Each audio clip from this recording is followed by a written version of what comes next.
Հավատքի բանկի գրքույկը, Չարլզ Սպերջեն, օր մարտի 14։ Ինչպես որ մեկ մարդ, որին իր մայրը կմխիթարե, նույնպես էլ ես պիտի մխիթարեմ ձեզ։ Եսայի 66-րդ գլուխ 13-րդ խոսք։ Մոր մխիթարությունը դա ինքնին քնքշություն է։ Ինչպես է նա մտնում իր երեխայի վշտի մեջ, ինչպես է նա սեղմում նրան իր գրկի մեջ և փորձում նրա ողջ վիշտը տանել իր սրտում։ Նա կարող է նրան ամեն ինչ պատմել և մայրը կհասկանա այնպես, ինչպես ոչ ոք չի կարող։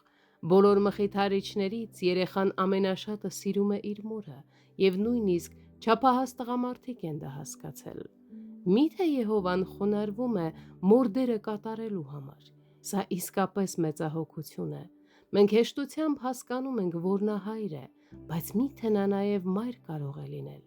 Միթե սա մեզ չի հրավիրում սուրբ մտերմության, բացարձակ վստահության և սուրբ խաղաղության։ Երբ Աստված ինքն է դառնում մխիթարիչը, ոչ մի տառապանք երկար չի կարող մնալ։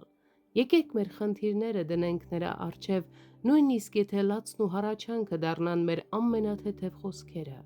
Նա չի արհամարհի մեզ մեր արցունքների համար, ինչպես մեր մայրը չի արհամարհում մեզ։ Տերը հաշվի առնելով մեր թուլությունը, ինչպես մայրն է անում, կների մեր սխալները, միայն թե ավելի վստահ և ավելի անվտանգ կերպով, քան մեր մայրը կարող էր անել։